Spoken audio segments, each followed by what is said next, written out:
minha casa saberá toda esta multidão que o Senhor salva, não com espada nem com lança, porque Graça e paz do Senhor Jesus a todos, bem-vindos novamente ao canal Palavra de Deus Diária. Eu gostaria que hoje você fizesse um comentário. Se você está achando que os capítulos estão muito longos, se eu estou detalhando demais ou se está bom. Se eu posso continuar lendo algumas passagens para dar sequência às nossas ideias e à história que está sendo narrada neste capítulo. Com relação ao capítulo de hoje, 1 Samuel capítulo 4, vai justamente cumprir a profecia que foi dada no capítulo anterior, no capítulo 3, quando o Senhor prometeu que mataria e não deixaria descendência de Eli, seus filhos, sua nora, que todos morreriam por causa do pecado dos filhos que Eli não havia corrigido. Então é um capítulo triste de uma história quando a glória de Deus se vai de Israel, que vai ser o nome do filho, que vai se chamar Icabode, na verdade, mas eu falo Icabô. E acabou a glória na vida deles. Então esse capítulo mostra justamente o cumprimento dessa profecia, que já anunciava esse juízo de Deus sobre Eli e sobre a sua descendência. Israel saiu à guerra contra os filisteus. Versículo 1 começa assim essa história. Mas foi derrotado por cerca de 4.000 homens que morreram na batalha. Versículo 2 fala isso. Soldados então decidem buscar a Arca da Aliança que estava em Siló. E esta foi trazida por Ofni e Finéias. Versículo 4. Esses dois a gente já conhece, que são os filhos de Eli. Quando a arca chegou, todos gritaram tão alto que o chão até estremeceu. E os filisteus ficaram com medo, porque eles souberam que a arca do Senhor tinha vindo para o acampamento, estava no acampamento dos israelitas. Versículos 4, 5 e 6. E mesmo assim, eles foram bravamente à luta e conseguiram matar 30.000 homens de Israel. Tomaram a arca e os filhos de Eli, Ofni e Finéias, morreram nessa batalha. Versículos 10 e 11. Olha que terrível. Um benjamita que viu tudo, corre até Siló com as roupas todas rasgadas e ele anuncia a Eli o que acontecera.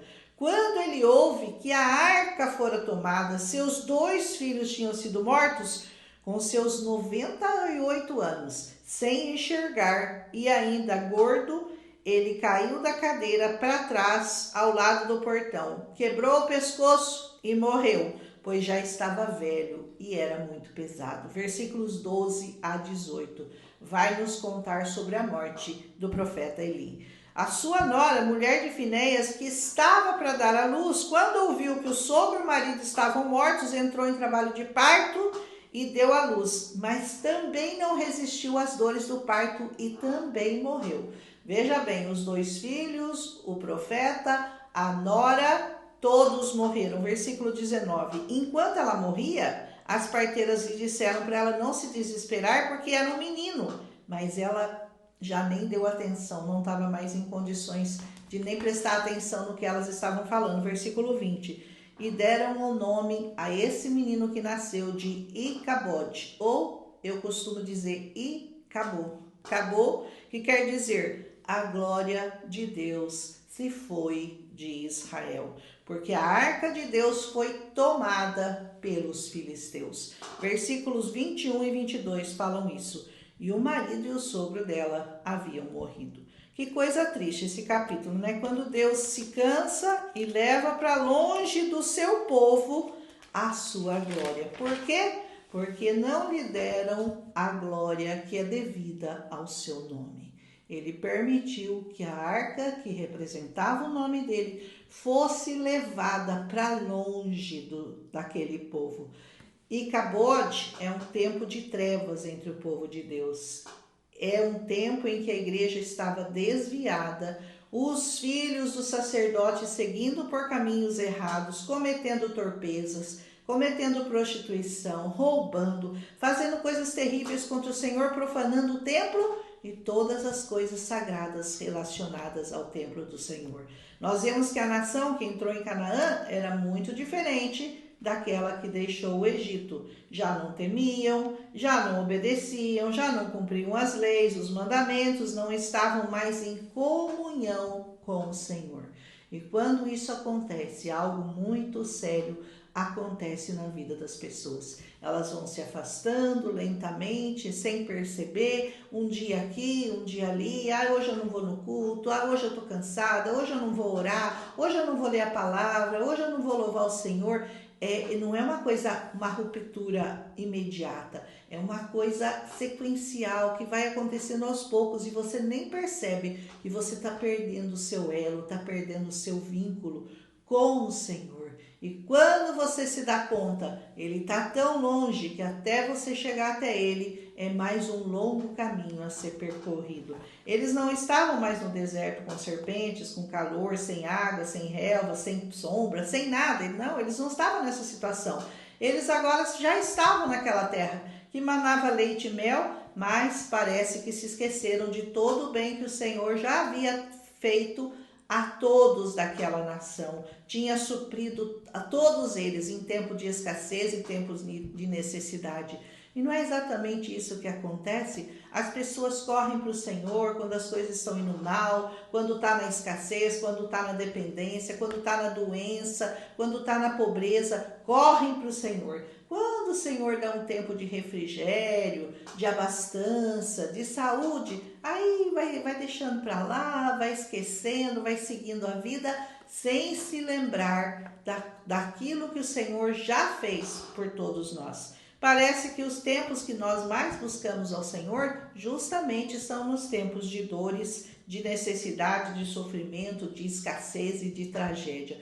Mas nós deveríamos estar sempre atentos, porque nós temos que buscar o Senhor na alegria também. Nós temos que buscar o Senhor em tempos em que nós estamos com celeiros cheios, que nós não temos necessidade, nem falta de água, nem falta de pão, nada nos falta, não nos falta um teto, não nos falta uma cama, não nos falta chuveiro para tomar banho, nada nos falta. Então, nesse tempo, nós também temos que lembrar que o Senhor continua sendo Deus e Ele continua sendo o Senhor das nossas vidas. Então, que a gente não seja assim, né? Que a gente aprenda a estar sempre na presença do Senhor em qualquer tempo de nossas vidas. Porque hoje você pode estar na alegria, mas amanhã você não sabe. Você pode passar por uma doença, uma necessidade. Então, que nós não tenhamos que gerar nenhum icabode, né? E acabou a glória de Deus. Para nós descobrirmos que nada nessa vida vale a pena se nós não estivermos constantemente, incessantemente na presença do Senhor Todo-Poderoso, tanto nos dias bons quanto nos dias maus. Então, que a glória e a presença do Senhor nunca se afaste de mim, nunca se afaste de você,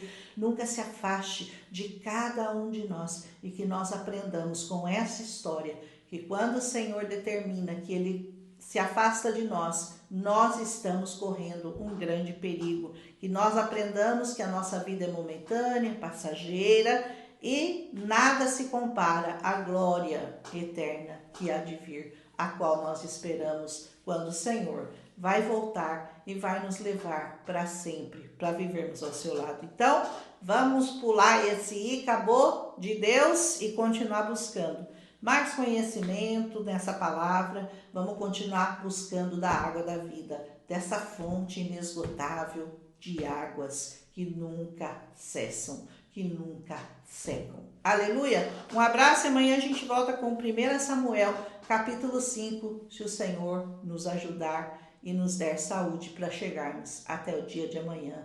Eu creio que Ele nos dará alguns dias a mais de vida, mas de repente esse pode ser o seu último. Então, volte o seu coração para o Senhor, lembre-se dele, não importa em que situação você está, se você está no momento bom ou no momento mau da sua vida, é sempre tempo de olhar para o Senhor. Um abraço e até amanhã, se o Senhor nos permitir. Milagre visitou a minha casa, saberá toda esta multidão que o Senhor salva.